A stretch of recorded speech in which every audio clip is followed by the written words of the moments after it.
Bonjour à tous et merci mesdames, messieurs d'être avec nous pour ce nouveau rendez-vous de Droit de réponse, votre émission de débat et de décryptage des principaux sujets parus dans la presse en semaine. L'annonce il y a quelques jours du schisme du peuple Sawa de l'Église évangélique du Cameroun a alimenté et continue d'ailleurs d'alimenter les colonnes des journaux depuis le début de la semaine. L'Assemblée traditionnelle du peuple Sawa Lungodo a en effet annoncé il y a quelques jours à travers une déclaration sa décision de se dissocier du reste de l'Église évangélique du Cameroun.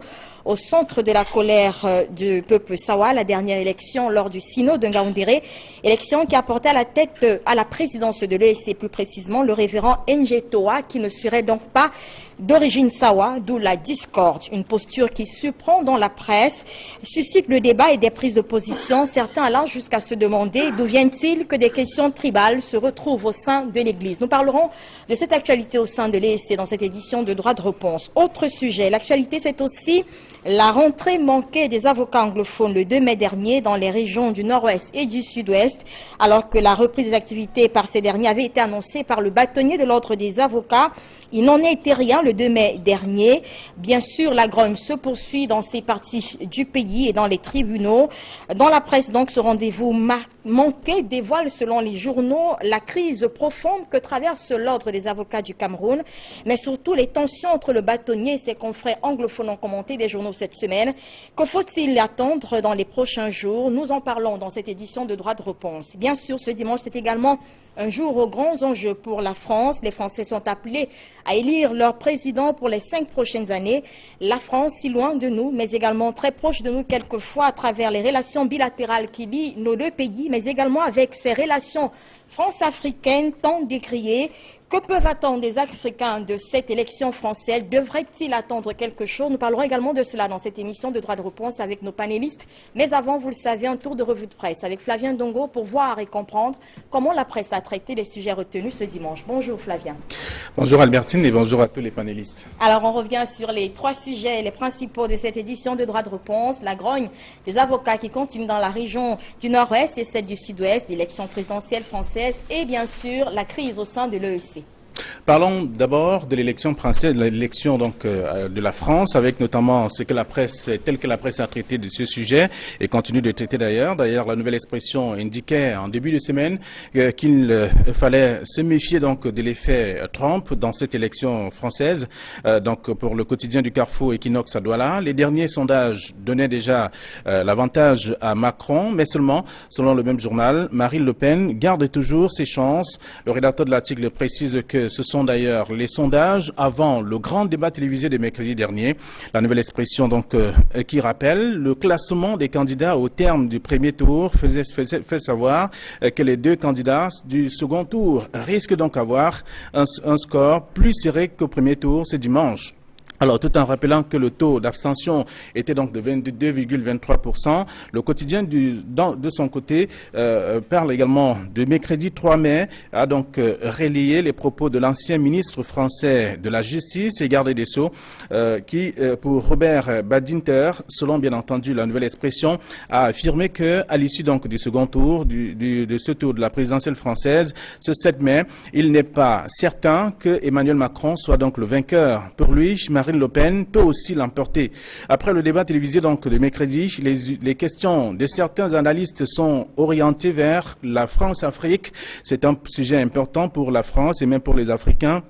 Si Renaud Dutreil, qui a d'ailleurs quitté la politique française, on se souvient encore en 2008, pense que Macron n'a aucun lien avec notamment la France-Afrique. Lui, Alliot, par contre, explique que ce n'est pas un problème pour Marine Le Pen, qui aujourd'hui, si elle est présidente de la France, elle va entretenir des très bonnes relations, bien entendu, avec l'Afrique. C'est du moins ce qu'on peut lire dans la presse concernant cette élection présidentielle en France ce dimanche. Alors, autre sujet, autre actualité qui a retenu l'attention de la presse également cette semaine, c'est la question de la reprise des activités des avocats donc dans les tribunaux du nord-ouest et du sud-ouest.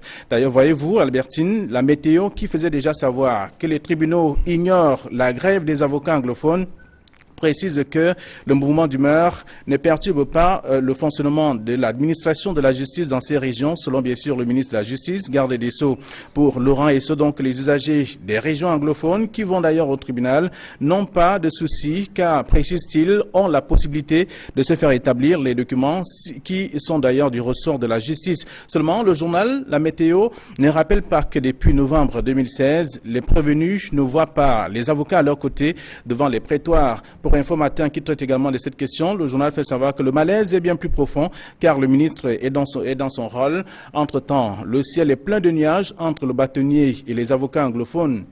Selon le quotidien Info Matin, les avocats anglophones restent sourds donc à l'appel du bâtonnier qui annonçait déjà la reprise des activités dans les tribunaux pour le 2 mai dernier. Le rédacteur de l'article constate que ces derniers sont restés sur leur position, libérer leurs confrères détenus d'abord et voir le reste par après, même si à la suite de tout ça, les évêques appellent bien entendu à la reprise des cours dans les régions anglophones, quoique étant déjà rendu presque à la fin de l'année scolaire.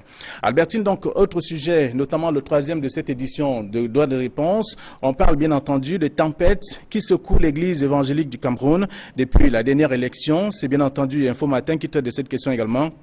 L'église évangélique est au bord du schisme, c'est le titre du journal. Le quotidien rappelle que les chefs traditionnels Sawa actent la division de l'église évangélique du Cameroun. C'est donc à travers un communiqué qu'ils l'ont fait savoir, presque, ou tout au moins précise Info Matin. Dans les colonnes donc, du journal, on apprend que c'était depuis l'élection du pasteur Jean-Samuel Ndje au poste de président général de cette église que la communauté Sawa est donc montée au créneau pour étaler les éléments de leur contestation. Le journal relie ou relève que cette communauté souhaitait déjà voir élu comme président un ressortissant de leur communauté, selon bien entendu les conventions qui précisent d'ailleurs qu'il devrait avoir une sorte de rotation communautaire donc à la tête de l'église évangélique du Cameroun. La nouvelle expression qui a également traité de cette question fait savoir que dit pour sa part qu'il y a bien sûr des choses qui se déroulent, mais que c'est une véritable tempête dans la maison de Dieu. Les documents publiés d'ailleurs par le quotidien donnent les raisons de la colère du peuple Sawa qui estime que le nouveau président général n'est pas Sawa de souche, mais plutôt de la région de l'Ouest Cameroun, mais même s'il appartient donc il est du département d'Unkam, comme on l'appelle. La suite donc de tout ça, c'est la nouvelle expression qui révèle par la suite donc qu'il y a bien des choses qui sont donc cachées sous cap et que les Sawa ne veulent pas dévoiler.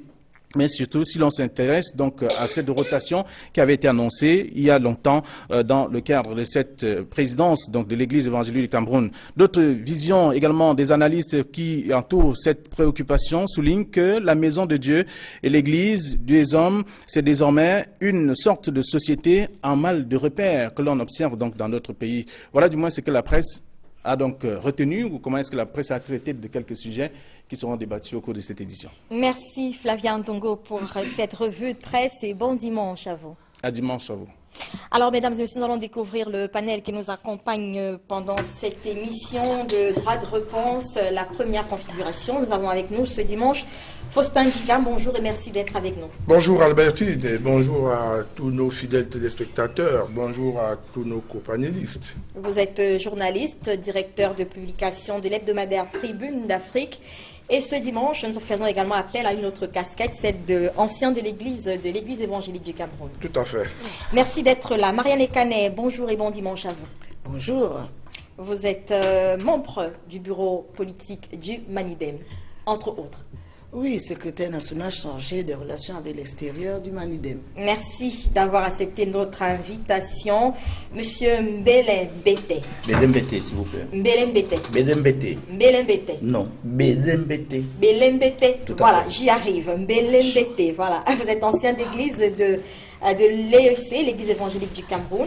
Paroisse du Centenaire. Paroisse du Centenaire, voilà. Représentant du Ngondo sur ce représentant du Ngondo aussi et ancien délégué, ancien censeur régional. Merci d'avoir accepté notre invitation.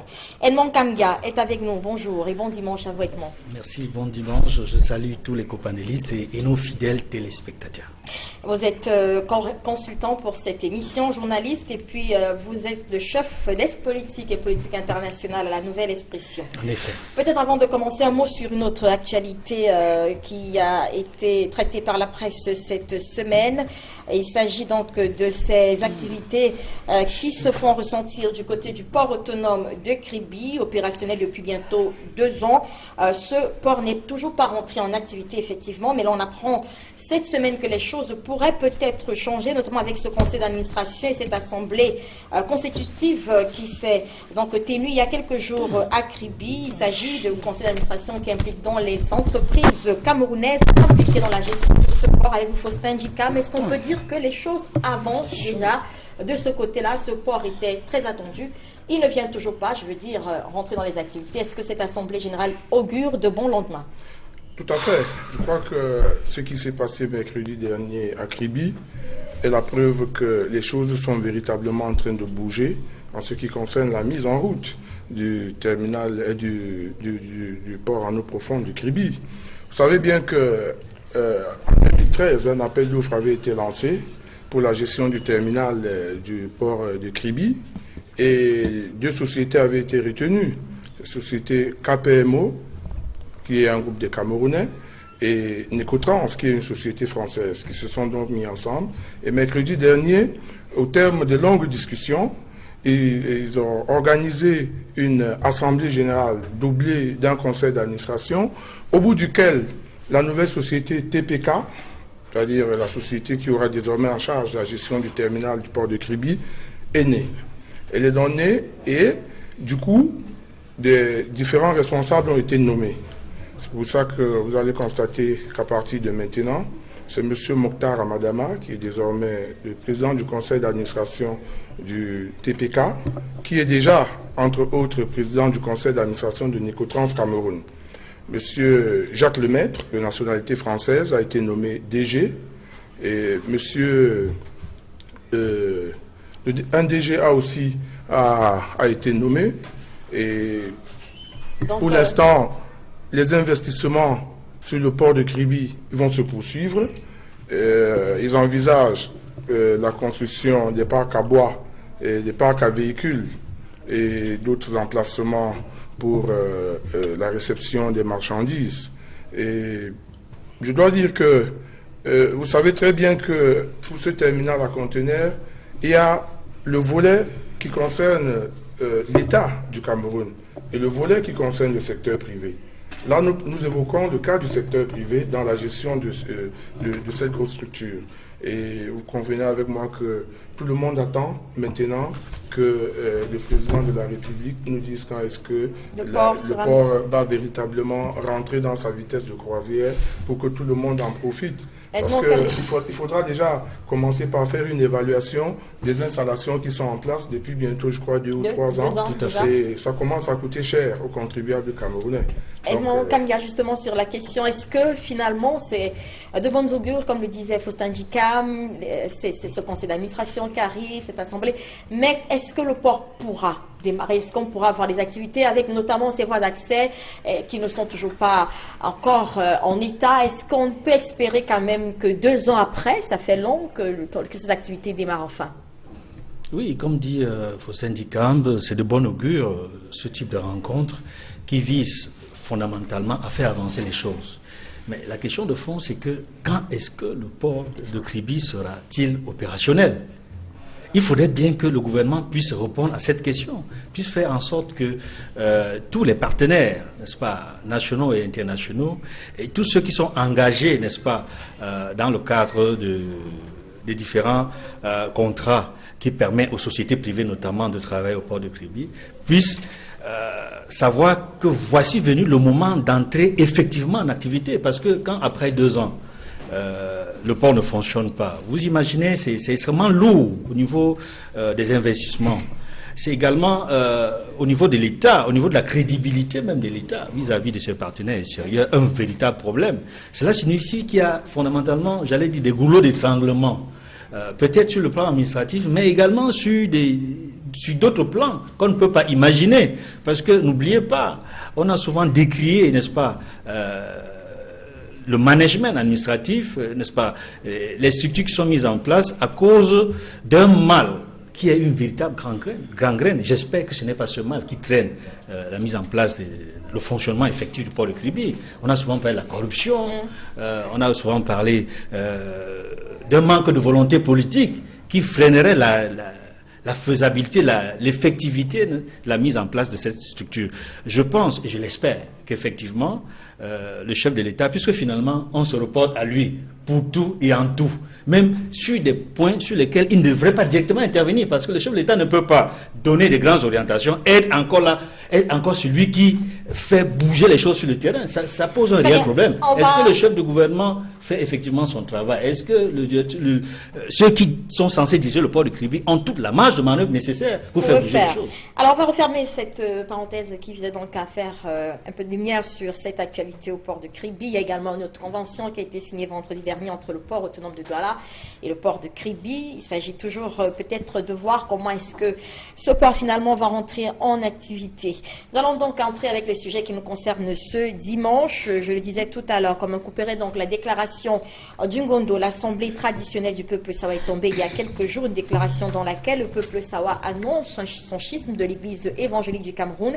Et pour cause, l'Ungondo, contexte d'élection du dernier président de l'EEC, c'était le 22 avril dernier. Pour l'Ongondo, selon un principe de rotation établi dans l'une des plus importantes congrégations religieuses du Cameroun, le pasteur actuel devrait être un ressortissant du peuple Sawa, chose qui n'a pas été respectée avec l'élection du pasteur en place, qui serait originaire du département du Nkam, mais pas Sawa. Alors, vous êtes avec nous sur ce plateau, monsieur Mbele Mbete, j'espère que Mbele Mbete. Faites-moi, permettez-moi de citer ce nom-là comme ça. Je ne suis pas très habituée peut-être à l'intonation qui vient du peuple Sawa. Mais bon, la question que se posent certainement tous ceux qui sont en train de nous écouter maintenant et les observateurs depuis le début de cette crise, je vais le mettre entre guillemets, c'est comment est-ce que des problèmes qui ont un caractère tribal peuvent arriver dans l'Église. On ne comprend pas comment est-ce qu'on peut parler des questions tribales dans l'Église. Qu'est-ce que vous répondez à ceux qui se posent ce type de questions aujourd'hui? Oui, déjà, je vous remercie. Parce qu'en appelant peut-être un représentant du Ngondo ici, et surtout un ancien d'église, c'est pour avoir plus de clarté. Exactement. D'éclairage par rapport au problème et surtout de la déclaration du Ngondo. Je suis un peu surpris par certaines connotations, et surtout qu'on parle du tribalisme. Je suis vraiment surpris. Surpris pourquoi? Le Ngondo n'est jamais venu seul dans les problèmes de l'Église. Ce sont les responsables de l'Église qui ont fait appel au Ngondo. Et cela, c'était à Yabassi, en 2009. Mais avant que cela se produise à Yabassi, c'était déjà à Idéa. Il faut que les gens se réfèrent un peu dans le passé pour qu'ils puissent comprendre ce qui ne va pas dans l'église évangélique du Cameroun. Je peux vous rassurer parce que ayant été un responsable de la région synodale du Vouri, un censeur régional, un contrôleur de gestion, ce n'est pas le véritable problème, le nœud de ce problème.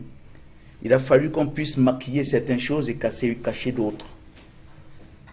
Maquiller quoi? Des malversations. Ça part de là. Si vous vous référez un tout peu, je pense en 2009, il y a eu un premier problème au sein de l'église évangélique du Cameroun, où on a parlé d'un bail amphithéotique qui a été géré par un pasteur, un groupe d'anciens d'église. C'était au moment où le président Batoumé prenait la direction de l'église évangélique, la présidence. Et donc, selon vous, ce sont des affaires qui datent d'il y a longtemps, sauf que dans la déclaration qui nous intéresse, vous êtes assez clair. Le Ngondo décide de quitter l'église évangélique du Cameroun parce qu'il n'est pas d'accord avec la dernière élection du président Njetoya, puisqu'il s'agit de lui, lors du dernier synode de Angaoundéré. Est-ce pas là le nœud du problème aujourd'hui? L'intervention du Ngondo provient du non-respect de la parole donnée. Lisez bien la déclaration, je l'ai devant moi. On dit, en effet, en tournant obstinément le dos aux valeurs qui fondent l'Église et qui ont pour nom équité, probité morale, respect des composants sociologiques, respect de la parole donnée et du consensus. La direction sortante a pris la très lourde et coûteuse responsabilité d'imposer ses propres vues. Imposer ses propres vues, vous parlez de quoi? Du président? Imposer ses propres vues, c'est se mettre à dos le pacte de Yabassi. Qui dit clairement? Bon, alors je veux être clair. Oui, de manière brève. Oui. Le pacte de Yabassi a dit ceci. Batoumène a voulu qu'il puisse avoir son propre mandat de 5 ans, parce qu'il venait juste d'achever le mandat de Foshivé, de 2 ans. Il a voulu avoir son propre mandat. Et il a fait appel au Ngondo, en la personne du président de l'époque, feu René Douala Mangabel, qui est arrivé à Yabassi. Je suis aussi surpris aujourd'hui parce que de certaines déclarations qui fusent de part et d'autre, surtout le chef du canton de Yabassi, qui dit il n'y a jamais eu de pacte. Je suis très très surpris. Et le pacte, c'était quoi? Pour être clair, le pacte, c'était quoi? Après le président Batoumène, il fallait un président Sawa, c'est ça le pacte? Il fallait un président Sawa. Mais le pasteur Batoumène allait très loin. Parce qu'il a dit je passerai le bâton à prise au Mongolais. À prise au Mongolais, je le dis. Sauf qu'on reviendra à vous, sauf qu'il y a une élection à laquelle le pasteur dont vous parlez, prise au Mongolais, s'en sort avec 168 voix, je crois, et celui qui a eu 205 voix. Vous êtes aussi ancien de l'église évangélique du Cameroun, Faustin Ndjikam. Est-ce que vous comprenez la posture du Ngondo aujourd'hui? Non, pas du tout. Je ne comprends pas la posture du Ngondo que nous respectons d'ailleurs tous. C'est une très grande association culturelle. Donc, écoutez, moi j'ai toujours un problème chaque fois que le pouvoir temporel essaie de s'immiscer dans le pouvoir spirituel. Vous voyez, l'église évangélique du Cameroun n'est pas bâtie sur du sable mouvant. C'est bâti sur du roc. L'église évangélique du Cameroun a une constitution. L'église évangélique du Cameroun a un règlement intérieur. Mais l'église évangélique du Cameroun peut faire appel à des associations culturelles de toutes sortes, chaque fois que le besoin se fait sentir.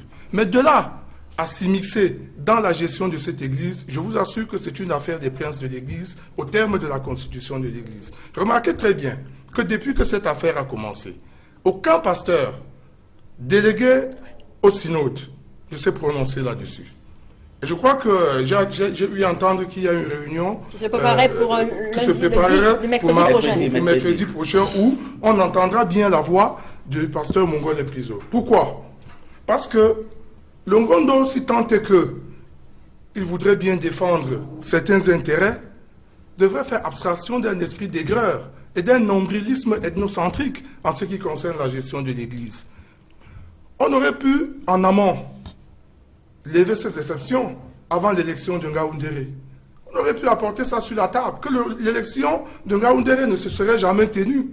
Mais cette partie de nos frères et sœurs de l'église évangélique du Cameroun ont bel et bien accepté d'aller aux élections. Les élections se sont déroulées régulièrement.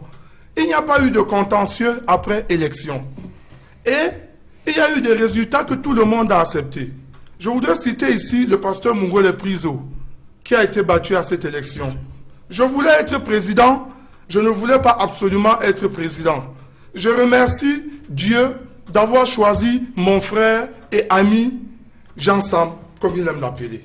Et il est allé embrasser Jean-Samuel Yenge Toya. Mais est-ce qu'il existe des textes quand même? Est-ce qu'il existe quand même un accord? Oui, écoutez, il existe des textes qui disent effectivement qu'il doit y avoir une rotation au poste de président entre les 3 grandes aires culturelles qui constituent l'église évangélique du Cameroun, à savoir l'aire culturelle Bamoun, l'aire culturelle Bamileke et l'aire culturelle Sawa. Je crois qu'il s'agit de ça. Bon, maintenant, vous avez entendu mon aîné dans l'église et notre patriarche parler ici du synode de Djunkam en 2009. Mais je voudrais lui demander, qui a amené le pasteur Yenge Toya au synode général de 2009? Qui a plaidé pour que le pasteur Yenge Toya entre dans le bureau de l'église en 2009? Très bien. Voyez-vous? Je vais m'arrêter. Je voulais simplement dire que l'église évangélique du Cameroun ne se divisera pas. Ça peut arriver.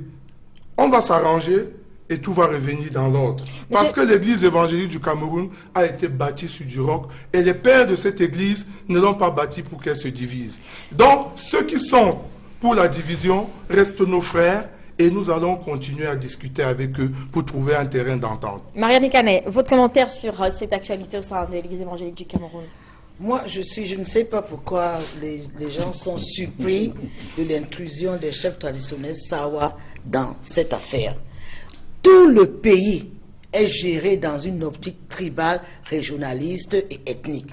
tous les pans de ce pays sont gérés dans ce genre de choses. Je ne comprends pas comment en 2017, nous sommes en train de parler encore, c'est les savoirs qui doivent passer. Où est la compétence, où l'aura de la personnalité qui doit diriger cette église? Le problème, c'est qu'ils se sont entendus que ce sera une présidence tournante. Au nom de quoi on peut décider que à l'église, la présidence sera tournante? On ne tient plus compte de l'aura des personnalités.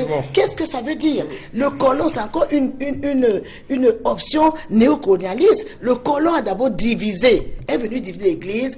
L'église évangélique, ce sera dans tel coin. L'église catholique, dans tel coin. Les presbytériens, dans tel coin. Et nous continuons à vivre dans ce genre de choses. Je ne comprends pas. Mais il reste qu'il y a quand même quelque chose d'important. Il y a la parole donnée. Si il est vrai que les gens se sont assis et qu'ils ont décidé des choses, est-ce que ça ne devrait pas être respecté? Maintenant, ok, d'accord, pourquoi est-ce qu'on divise? Pourquoi est-ce qu'on l'a fait? Ça a été fait. Il y a quand même des textes, ils existent ces textes-là. Est-ce qu'on peut comprendre quand même, de ce point de vue, la position du Ngondo aujourd'hui, ou alors du peuple Sawa? Mais qu'est-ce que la parole donnée? Mais il y a eu des paroles données partout. Le peuple Sawa devait intervenir dans plein d'affaires. On ne les voit pas. Je suis tout à fait d'accord. Je suis tout à fait d'accord avec Marianne. Mais ce sont des tests qui ont été bâtis depuis la mise en place de cette église qui a reçu son autonomie au Cameroun en 1957. L'église, les princes de l'église auraient pu voir que l'église aujourd'hui est en train d'évoluer avec le monde et rectifier ce genre de texte. Mais cela n'a pas été fait. Marianne Gekana a la parole, je vous en prie, monsieur. C'est pour cela que je disais que le peuple du Ngondo devait lever ce genre d'exception avant les élections. Ils sont allés aux élections sachant qu'il y a ces textes-là. Non, elle a encore la parole. On reviendra à vous tout à l'heure. Allez-y, madame. Moi, je continue à me dire, comment se fait-il qu'en 2017, qu'on soit encore assis là, en train de parler des choses qui ont été instituées il y a bien longtemps. L'Église a évolué, les choses ont évolué. Pourquoi est-ce que, comme dit le syndicat, pourquoi est-ce qu'on ne lève pas, on n'évolue pas avec les thèses et on vient ici discuter d'une histoire qui, je n'arrive pas à comprendre. Elmon Kamga, je vous en prie. Vous avez la parole, Elmon Kamga, ce sujet, et des réactions, c'est un sujet qui défait la chronique, on l'a vu dans les journaux. Qui en ont parlé, nous à la Nouvelle Expression, on a parlé de la tempête dans la maison de Dieu, parce qu'il s'agit véritablement d'une tempête, parce que la maison de Dieu ne devrait pas recevoir ce type de tempête. En fait, j'ai des observations à faire sur la forme et sur le fond. Sur la forme, d'abord, j'observe que la déclaration, n'est-ce pas, qui a été signée par l'Assemblée des chefs traditionnels Sawa du Ngondo, n'est-ce pas, énonce à l'intérieur qu'il s'agit d'un schisme, qui se retire, c'est-à-dire les chefs Sawa. Le peuple Sawa. Pas les chefs seulement, hein, le communiqué clair, le peuple Sawa se retire. L'Assemblée des chefs traditionnels estime que le peuple Sawa se retire. Et ils disent également, parce qu'ils disent les chefs Sawa et les pasteurs. Ce qui m'étonne, c'est qu'à la fin, je ne vois la signature d'aucun pasteur. Donc, quand je fais, ce sont les chefs qui ont signé. Quand je dis je fais des observations sur la forme et sur le fond.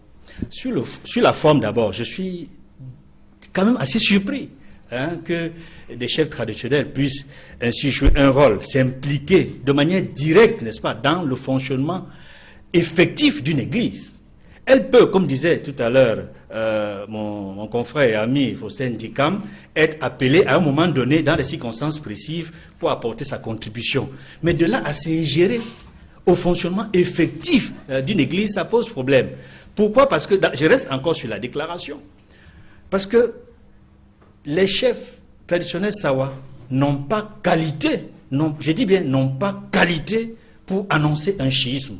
Au sein d'une église. Au sein d'une église. J'ai dit, aucun chef n'a qualité, y compris les chefs Sawa, pour annoncer le schisme au sein d'une église. Sinon, c'est parce qu'ils ne savent pas ce que c'est qu'un schisme, en réalité. Parce qu'il faut avoir qualité. Et dans les églises en général, chrétiennes en général, lorsque vous parlez de schisme, la qualité, c'est d'être prêtre ou pasteur. Et il faut développer des thèses. Si nous rentrons un peu, je vais être bref dans l'histoire de l'Église, le prêtre catholique Martin Luther, qui décide de se retirer de l'Église catholique, qui est le père de la réforme, l'Église protestante dans le monde, il a sorti 97 thèses qu'il a développées sur le plan théologique. Les arguments sont théologiques. Il ne s'agit pas comme j'ai entendu et comme, n'est-ce pas, M. Belembete vient de relire encore dans la déclaration, j'appelle ça des jérémiades.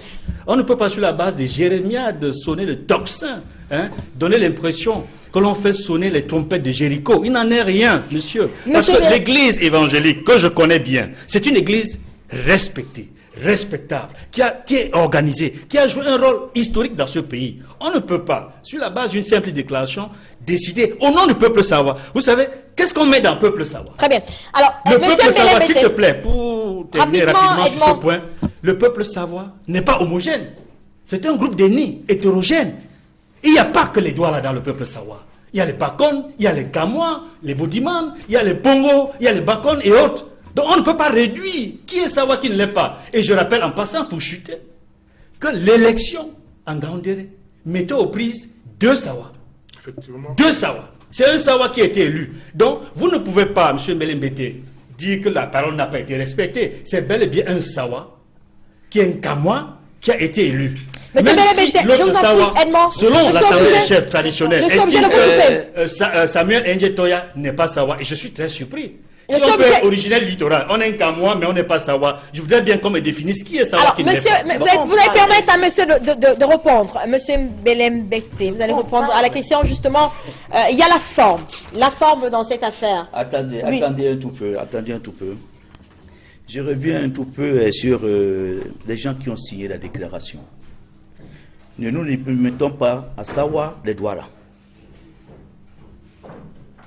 Parce que ici, on a les gens du Vouri, les gens du Nkam, du Mungo et de la Sanaga maritime. Sauf qu'ils les sont chefs pas de tous canton. les évangéliques du Cameroun. Les chefs de canton. Est-ce que vous allez laisser M. Mbete aller un bout de son? Les chefs de canton.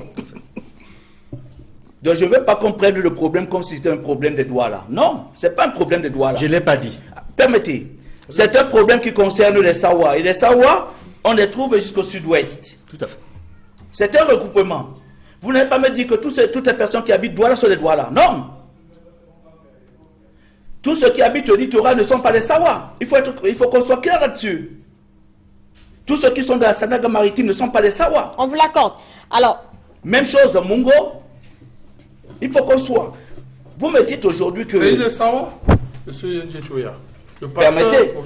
Permettez. Moi, j'ai une déclaration des chefs traditionnels aussi. C'est vous. Du canton Kam. Alors, monsieur, est-ce que vous pouvez permettre... Les deux sont Sawa. Permettez que je puisse continuer. Continuez, allez-y. Voilà. Le Sawa, voici sa tenue traditionnelle. Le Sawa, voici sa tenue traditionnelle. Permettez, vous aurez le temps. Celui qui se dit Sawa, vous l'avez si bien dit tout à l'heure, avant qu'on puisse arriver en Gaoundéré, on aurait pu faire peut-être des assises et consorts. Pourquoi ça n'a pas été fait, par exemple? Ça a été fait.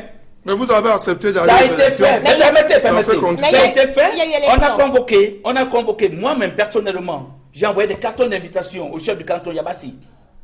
Il a reçu ces cartons d'invitation, il m'a appelé. Il m'a dit, bon, mon fils, je ne peux pas être à Douala parce que je ne sens, mon état de santé ne me le permet pas. Et ceux de Kongjok et consorts, de Nyoko et de Kongjok ne peuvent pas être là parce que le temps est court. Maintenant, il y a eu peut-être 2 ou 3 ou 4 assises. Déjà, la première assise était initiée par des élites Sawa, parmi lesquels des ministres, au foyer Ndjonjo, où ils ont été tous conviés. Mais le pasteur Ndje ne s'est jamais présenté. Lors des 4 assises, il ne s'est présenté dans aucune assise. Alors, permettez-moi de vous relancer, M. Mbete. L'autre question qu'on se pose dans cette affaire, c'est qu'est-ce que vous mettez dans le mot schisme? C'est-à-dire quoi? C'est-à-dire que les chefs traditionnels du peuple Sawa vont quitter l'église évangélique, puisqu'on l'a rappelé, si vous n'avez pas autorité pour décider d'un schisme de l'église évangélique aujourd'hui. Oui, je vous ai dit tantôt, à Yabassi, on a fait recours aux chefs traditionnels. Parce qu'il y avait un problème grave. Et maintenant, après Gaoundéré, avant de partir à Gaoundéré, les chefs traditionnels ont rencontré le président Batoumé avec une déclaration. À Gaoundéré, cette déclaration n'a pas été lue. Cette déclaration n'a pas été lue en Gaoundéré. Mais parlant du schisme, ce ne sont pas les chefs Sawa, mais ce sont les fidèles de l'église évangélique du Cameroun Sawa. C'est faux. Et ça ne concerne pas seulement les Sawa. Qui ont décidé de quitter l'église. Ça ne concerne pas seulement les Sawa parce que il y a des Bamileke là, Ça alors. Il y a des Bamouns. Très bien.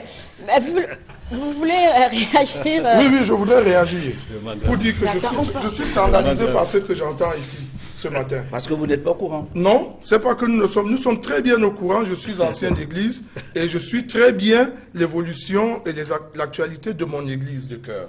L'église évangélique du Cameroun, je l'ai dit ici, est une église puissante. Et vous le savez très bien, monsieur. Ce que vous êtes en train de dire, lorsque vous dites qu'il y a des Bamileke, il y a des Sawa, ce ne sont pas des Bamoun. Ils ne sont pas des Bamoun et des Bamileke qui ont signé votre déclaration où on parle de schisme. Je vous le dis une autre fois. Regardez très bien. C'est un autre groupe de chefs Sawa, d'Unkam, qui sont dans le Ngondo avec vous, qui ont signé cette déclaration à l'issue de leur réunion, où ils disent clairement ici que les pasteurs mongols et Priso et Jean-Samuel Yenge Toya sont leurs deux fils, Sawa, et que le meilleur gagne à cette élection. C'est ça, voilà la déclaration de ces chefs. Alors moi, je ne comprends pas où est-ce qu'on veut en venir. Monsieur. Il n'y a pas eu de contentieux à cette élection. S'il y avait eu des contentieux, on n'aurait pas déclaré le pasteur Yenge Toya président. Monsieur. Lorsque vous écoutez la déclaration du pasteur Mongole Priso à l'issue de cette élection, elle est totalement en déphasage avec ce que les chefs Gondo sont en train de faire aujourd'hui. Marianne Ekane, permettez un instant. Marianne Ekane, vous semblez scandalisée par devient corrosive. Vous semblez scandalisé par cette affaire. Vous êtes scandalisé, mais vous sentez bien qu'il y a une crise profonde au sein de l'église évangélique quand les choses sont présentées comme telles ce matin. Mais on se serait bien étonné, vu la logique néocoloniale qui est là pour diviser, pour mieux régner. Vu l'organisation de ce pays. Sauf qu'il n'y a aucun blanc dans cette affaire, vous convenez avec moi. Je dis la que ce sont des Camerounais qui sont au centre. Je dis bien la logique néocoloniale, Qui est bien entretenue par les Camerounais. Qui est entretenue par si elle est néocoloniale, on aurait pu décider de s'en débarrasser aussi. Ah oui, si elle est néocoloniale, forcément qu'elle est entretenue par les Camerounais. En construisant ce pays par des Batoustans, que l'émergence, il faudrait une émergence des dirigeants transethniques, compte tenu de leurs compétences. Nous, dans notre famille UP6, on milite pour l'intégration de tous les Camerounais, en dehors de leur culture, de leur ethnie, de leur village. On ne réunit pas les cultures ou les villages, mais on ne peut pas construire un pays sur cette base-là. Et quand je vois aujourd'hui monsieur Kamge s'offusquer, je le vois souvent, quand il s'agit d'autres problèmes, d'autres ennemis, il est le chancre du défenseur d'une certaine partie du Cameroun, à savoir de l'Ouest. Je me souviens. Oui. Je me souviens et tout le monde le dit. Je suis le porte-parole de l'Ouest, je ne savais pas que j'étais le porte-parole de l'Ouest. Quand il s'agit de l'Ouest, vous êtes le premier. C'était quand? Vous me laissez finir. Voilà, vous me laissez finir. Vous me laissez finir. Vous me laissez finir. Dans toutes vos interventions, je vous ai vu ici en tant que le grand avocat de Maurice Kamto. Et ça offusque. Non, c'est pas le sujet. Merci. C'est pas le sujet. Je vous ai passé. C'est étonnant. C'est facile. C'est facile aujourd'hui de parler des Sawa parce qu'il s'agit des Sawa comme si les Sawa sont les seuls à jouer de leur. Oui, mais on est dans un problème particulier. Fasse une déclaration, ça se comprend. Laissez-moi. Allez-y, finissez. Je vous ai écouté. Et sans penser sur le sujet. Merci. Je reste sur le sujet. Très parce bien. que moi, j'ai vu une déclaration dans le net. Quelqu'un qui m'interpellait en disant pourquoi les chefs Sawa ne sont pas intervenus lorsqu'on a volé les voix d'une fille Sawa dans le Mungu. Pourquoi ils ne sont pas intervenus quand on a arrêté Eric King? Pourquoi ils ne sont pas intervenus quand on a arrêté Tondé Koto? Ce qui n'est pas la même chose. Celui qui m'interpelle comme ça a des relents tribalistes. Moi, je ne demande pas que les Sawa s'offusquent parce qu'on a volé mes élections. Je veux que le Camerounais de l'Ouest, du Nord, s'offusque qu'on ait volé les élections d'une Camerounaise. Que ce régime a truqué les élections. Très bien. Pas parce que les Sawa doivent... Alors, on va bientôt sortir du sujet. Edmond Kanga, l'arbitrage, on sera obligé, parce qu'il y a d'autres sujets. L'arbitrage viendra d'où? Dans la presse, on a lu cette semaine certains journalistes prendre position en se disant, est-ce qu'il faut aujourd'hui que le gouvernement, l'État, toujours appelé, agisse pour sortir de cette crise-là?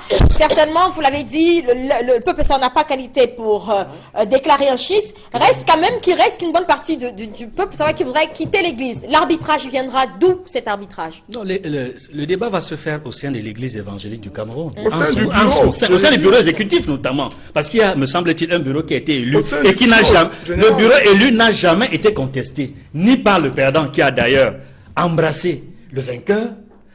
Et à ce que je sache, je n'ai pas vu un pasteur de l'église évangélique du Cameroun à ce jour signer un document pour dire je me retire de l'église évangélique du Cameroun. Il Si y a une quelqu'un a un réunion- tel document qui me le présente. Il y a une réunion Parce que je n'ai mercredi. pas encore. Il faut peut-être Vous en parlez parler. d'une réunion, oui, mais je Mercredi. dis à ce jour, aucun pasteur, ni le perdant de cette élection, ni aucun autre groupe de pasteurs de l'église évangélique n'a signé un document pour dire nous appelons à un schisme. Ce sont des personnes, des chefs qui n'ont aucune qualité pour signer, pour déclarer le schisme qu'ils l'ont fait. Donc, je n'ai pas terminé, je suis quand même surpris. Je dois dire ici. Permettez que je parle.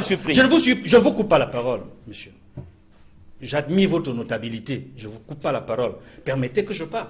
Quand j'ai Allez-y, la rapide. possibilité de Merci, m'exprimer. Edmond. Est revenu aussi sur les autres. Hein. Je voudrais dire, et je ne vous ai pas intervenu, Ah, si, si, Marianne. vous m'avez Vous m'avez interrompu. donné tous Ah, les vous m'avez- étiquettes, non, allons-y tous les rapidement. attributs, tous C'est les pas moi qui vous les qualificatifs donne. Tout le monde vous qui m'ont voit. surpris On vous ici voit sur tous ce les plateau. dimanches. On vous entend tous les dimanches. Pour vous dire, je ne veux pas rester longtemps, je vais rester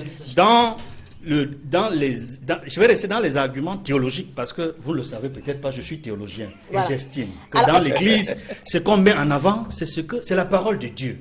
Et Paul, l'apôtre des nations, a beaucoup écrit, a beaucoup annoncé, a beaucoup prêché dans sa prédication. Hein. Je vais le citer, Paul, n'est-ce pas, dans son épître, n'est-ce pas, au Galates, chapitre 3, verset 26. Il n'y a plus ni juif, ni grec, ni homme libre, ni esclave, ni homme, ni femme. Tous un en le Christ. Fin de citation. Très bien. Et c'est le même Paul. On reviendra, Edmond. Mais pourquoi Luther Allez-y. a préféré quitter? Comme c'est ce que dit Galate. Pourquoi Mais j'ai dit, Luther a préféré quitter? Luther a quitté avec des Il a arguments préféré- théologiques. Des Effectivement, arguments ce sont théologiques ces mêmes défendables. arguments Edmond que- Camia, c'est vous laissez monsieur Beltel. Allez-y, monsieur Belem. J'ai dit que je n'ai entendu aucun argument théologique Très bien, depuis que on je a suis sur entendu. ce plateau. Allez-y, J'entends monsieur des Beltel. jérémiades. Monsieur Beltel, allez-y. Je suis venu ici pour apporter des éclairages. Allez-y, on vous écoute. Des éclairages. Parce on a dit tout à l'heure, le pasteur Priso a accepté. Mais il a accepté. Sa défaite. Pourquoi? Posez-vous la question. Pourquoi, justement? Je vous la pose, Hein? la question. Posez-vous la question. On n'a jamais vu quelque part où quelqu'un est candidat, juge et parti. Il y avait deux candidats, acceptons. NG était candidat. Mais c'est NG qui a fait appel des membres, des électeurs. Mon gars, le plus été vice-président. Calmez-vous. Allez-y. C'est NG qui a fait l'appel des électeurs. Et parmi ces électeurs, on a dénombré, il y avait 331 électeurs inscrits. Mais pour 374 votants. Pourquoi c'est... Y a-t-il une contestation? Pourquoi ces irrégularités? Pourquoi ces irrégularités? Je vous en prie. Pourquoi ces irrégularités? Attendez le procès verbal de ces élections. Alors pourquoi ne pas avoir attendu au procès Il y a verbal? pas contestation. Pourquoi le vainqueur a félicité le vainqueur? vous en prie. Il y a certains membres de Je vous cette en prie. commission qui ont refusé de le signer à cause des anomalies, à cause de la fraude. Alors, monsieur Bete, pourquoi ne pas avoir Ah, attendu? je dis que c'est fort. Pourquoi ne pas Oui, avoir moi, je suis en attendu? train de Je vous le dire. vous Je vous dis que Alors, ce que vous pourquoi dites ne pas avoir n'est attendu, pas vrai. monsieur Ndikam, pourquoi ne pas avoir attendu justement la fin de tout ce processus pour faire cette déclaration qui annonce directement un schisme comme ça? Pourquoi ne pas Oui, avoir mais le attendu? véritable problème, il faut, soyons clairs. Quand le fer est chaud, on le tape. On sort des élections où on savait très bien qu'il devait y avoir contestation. Mais déjà, le Ngondo s'implique uniquement, directement, parce qu'il y a la parole qu'il a donnée qui n'a pas été respectée. Qu'on ne dise jamais que pourquoi le Ngondo est venu s'immiscer dans les problèmes de l'église. C'est l'église qui a fait appel au Ngondo. Très bien. Et, Mais moi, je veux pas vous et ce sont immiscer. les communautés villageoises qui ont reçu l'église. Ok. Allez-y, monsieur Ndikam. Oui, mais je voudrais rappeler au secrétaire général du Ngondo que je ne peux Pas pas le vous secrétaire. Ah, appeler. le secrétaire général noir. Il n'est pas le secrétaire Le général. porte-parole. Le Voilà, porte-parole le du Ngondo porte-parole sur du ce plateau. Ngondo, que, excusez-moi, Non, le le porte-parole du représentant du Ngondo, que je ne peux pas vous appeler de venir m'aider à travailler dans mon champ et vous voulez devenir le propriétaire du champ. Ce n'est pas possible. Ce que vous êtes en train de dire depuis un instant sur ce plateau relève d'un argumentaire spécieux. Vous voyez? Il y a eu des élections et vous savez très bien que la Constitution et le règlement intérieur de l'Église disent que à ces élections, ceux qui votent c'est des délégués élus. Tout à fait. Ils viennent des paroisses, ils viennent des régions. Il y a des laïcs et il y a des pasteurs. Tout à fait. Il y a quelques laïcs et la majorité, c'est des pasteurs. Vous le savez très bien. Oui. Alors, on est allé à des élections. Personne n'a dit non, aucun de ceux qui devraient élire. C'est-à-dire qu'ils soient pasteurs ou bien anciens d'église, délégués élus, venus d'ici ou là. Personne n'a contesté la qualité de la candidature du professeur Yenge Touya. Personne. On est allé aux élections. Au bout du compte, le pasteur Yenge Touya arrive premier avec 204 voix. Et le pasteur Mongol est pris, je crois, 169 voix. Le pasteur Mongol a fait une déclaration qui est restée historique au sein de l'église. D'ailleurs, il va préciser à la fin de son propos que c'est l'église qui a triomphé en Gaoundéré. Il faut qu'on se comprenne. Alors maintenant, vous venez... Quand vous parlez des délégués, oui. Bon, sûrement, vous n'avez Je jamais... n'ai pas fini, mon... Attendez, quand vous parlez de délégués, sûrement, vous n'avez jamais été délégué. Je vous en prie, Vous aurez le temps de prendre la parole. Vous avez 30 secondes pour terminer. Ne vous agitez pas. Vous avez 30 secondes, monsieur Ndjika, Vous aurez pour le terminer. temps de prendre la parole. Vous savez, On va aller rapidement. Martin Luther King, qui est l'un des plus grands pasteurs militants dans l'histoire du protestantisme, avait l'habitude de dire, et je le cite, que nous avons tous appris à voler comme des oiseaux, à nager comme des poissons, mais pas à marcher comme des frères.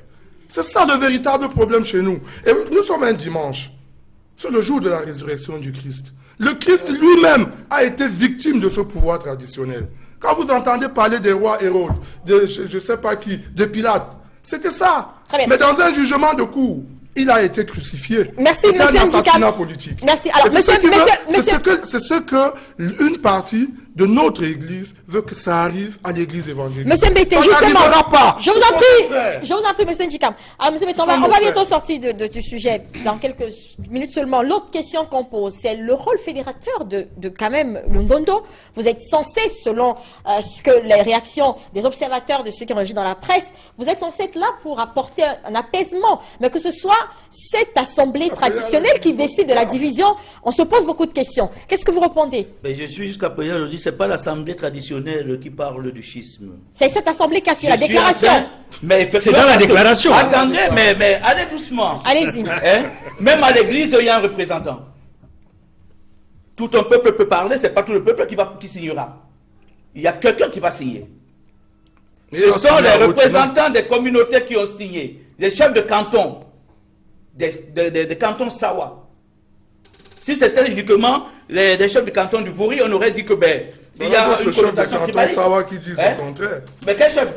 Donnez-moi son nom. Voilà, lisez. Comment vous dites donnez-moi son nom? Voilà la déclaration. Mais, lisez, alors, ce que je vais vous dire tout de suite. Ce monsieur, c'est moi qui ai envoyé le carton d'invitation à ce monsieur. C'est pas là le problème. Est-ce qu'il n'est pas chef du canton Sawa? Concernant. Est-ce qu'il n'est pas chef du canton Sawa? Concernant. Et c'est une association. On va sortir. Je vous en prie. Est-ce que vous pouvez laisser M. Mbete aller à la fin? M. Mbete, on va terminer avec vous. Qu'est-ce que vous attendez aujourd'hui? Comment est-ce que va se manifester ce schisme? Est-ce que vous êtes toujours sur cette posture? Parce que manifestement, quand on vous écoute, c'est une sorte d'alerte. Vous n'avez pas complètement encore pris la décision de quitter l'église évangélique. Ils ne quitteront pas l'église. Une chose est certaine. C'est un petit chantage. Ils vont revenir à la maison. Une chose est certaine. L'église évangélique. Est-ce qu'on peut permettre de parler? Monsieur Ndjika, je vous en prie, allez-y. Allez-y, monsieur Mbete. À Yabassi, les Bamoun ont failli quitter l'église. Ils n'ont pas quitté l'église. Vous dites bien. Tout simplement parce que, avec les Sawa, ils se sont arrangés que non, c'est notre église. C'est le Cameroun, nous c'est les Bamoun, les Sawa. C'est le Cameroun. Oui, mais alors, regardez la configuration. L'église évangélique a presque 500 pasteurs. Quand on arrive dans le processus de rotation, des 500 pasteurs, on peut avoir peut-être 300 électeurs. L'église évangélique du Cameroun ne peut qu'avoir au trop tout ce qui concerne les pasteurs Sawa, ils ne sont même pas 70. Quand on arrive dans ce problème de rotation, c'est tout ça parce qu'on a vu que depuis pratiquement 37 ans aujourd'hui, aucun Sawa n'a été président de l'église. Ça fait quoi s'il n'est pas compétent? Nous sommes arrivés au problème de rotation. Ça fait quoi? Mais si le pasteur Ndje qui se dit Sawa, C'est qui se dit Sawa? Je vous en prie. Le pasteur Ndje qui se dit Sawa, je pèse mes mots. Oui, allez-y. Le pasteur Ndje qui se dit Sawa. C'est quoi ce nombrilisme ethnocentrique que vous voulez développer? Mais Vous savez, ils ne sont pas les seuls. Les Camerounais sont suis là d'accord dedans. avec Je vous en prie, est-ce qu'il fallait à la fin, on va sortir. Monsieur, madame, je vous en prie. Le pasteur est Tout le monde Allez à la fin Les de votre savoirs sont propos. combien à l'église Monsieur Djikam, je vous en Voilà, prie. voilà, on est maintenant vous dans parlez les d'accord. Savoirs. Mais ce sont les Sawa combien? Je ne peux pas rentrer, je ne peux pas rentrer dans ce genre de débat. Non, mais c'est Mais vous ce sont qui les avez lancé ce débat. Sawa, ce sont les Sawa, Non. ce sont les Sawa qui sont partis Vous faire faites de trop d'activisme, l'évangélisation. monsieur. Les Monsieur chefs Djikam. Sawa se sont constitués. 9 chefs Sawa du Ngondo sont allés voir le sultan de Bamoun pour lui demander de faire voter le pasteur Bamoun, le pasteur mongol de prison. Je vous en prie. Oui. Alors, Il les a rassemblés, il leur a dit, moi je suis un chef traditionnel, Oui. que le meilleur gagne. très bien. Je vous rappelle, vous en prie. Monsieur Djikam, je vous rappelle s'il vous que plaît, parmi on va- ceux qui devaient être élus, C'est il pas y a ça. une qui postulait au secrétariat général, qui est la cousine directe du sultan. Je vous Qui n'a en pas prie. été élue. Monsieur Donc, Djikam, très bien. méfiez-vous de ce Est-ce que vous allez laisser Laissez- Monsieur Mbele aller à la fin de son propos? Je vous en Laissez-moi. prie. Laissez-moi. Vous avez 30 laissez-moi secondes dire- pour terminer, laissez-moi monsieur vous dire Mbele. quelque chose. Sûrement, vous vous perdez dans Vous cette avez 30 déclaration. secondes pour Comment ça? terminer. Le bureau présent de l'église, doit avoir 2 Sawa, 2 Bamileke et 1 Bamou. C'est écrit ou Et- même tout ça? C'est quoi ça? Mais c'est un consensus qui... Monsieur Mbele, on va refermer, on va sortir. Ce sera votre dernier mot. Vous avez terminé avec, c'était votre dernier mot. Je vous demandais ce que vous C'est-à-dire, attendez Les aujourd'hui. chrétiens, il est en train de dire que c'est de la paille. Mais on va voir. Très bien. Vous parlez au nom C'est des la fin. chrétiens, Merci. c'est faux. Merci à vous d'être Les venu, chrétiens n'ont aucun monsieur. problème. Merci à vous d'être venu. On restera encore. Non, Vous êtes dans le une sujet est positionnement clos. inutile. Merci, le sujet est Le pasteur clos. Yendje Je vous Toya en est le prie, président on n'a pas général de parlé- l'église. On n'a Point pas barre. terminé cette émission On verra seulement ça sur à la l'église. prochaine Monsieur élection. Djikam, je vous en prie. J'ai encore le contrôle sur ce plateau, s'il vous plaît. On ne va Et pas nous passer demandons toute bien la le journée pasteur sur Mourou de l'église prison. évangile. Merci à Il vous, monsieur restera avec Mbele nous. Mbekte, d'être venu sur le plateau. Il y a une rencontre, une réunion qu'on annonce pour mercredi et certainement que nous reviendrons sur le sujet après. Donc, les résolutions Oui, mais je... Ceux qui Non, décident. mais concernant cette cette réunion, permettez-moi, on l'a appelé pour mettre... Vous avez une minute pour terminer.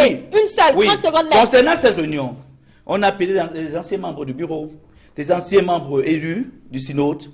Mais regardez la nouvelle configuration du synode. On a bafoué les textes de l'église. Mais pourquoi Parce vous que n'avez pas dénoncé ça? pour être membre élu à un synode de l'église évangélique du Cameroun, il faut avoir au moins été un délégué au synode général. Très bien. Ils On sont reparlera nombreux de là-bas tout qui ça. n'ont jamais Merci. été délégués. Merci d'être Mais venu. vous avez Et bon, accepté ça et vous merci, êtes allé aux merci d'être élections venu. On avec va passer au deuxième tous ces sujet de déclarations, ce jour. vous avez accepté. S'il vous plaît, je le Donc vous disais êtes tout victime à de l'heure, votre monsieur propre Djikam, turpitude. je vous en prie, monsieur Tout le Djikam, monde est-ce qu'on crie peut au loup. revenir? Chacun fait l'agneau. Est-ce qu'on L'église peut évangélique du revenir? Cameroun reste Tout le monde verticale. crie Monsieur au loup. Djikam, s'il vous Chacun plaît. fait l'agneau. S'il vous plaît, je vous en prie. Tout le monde, Merci. c'est pas nous. Merci de me permettre de continuer, madame Nous n'allons Ekanem, pas monsieur céder à Djikam. l'activisme et au chantage. Alors, je le disais, l'autre sujet On ira au le centre de notre débat ce jour, c'est cette reprise manquée des activités des avocats dans les régions anglophones du pays.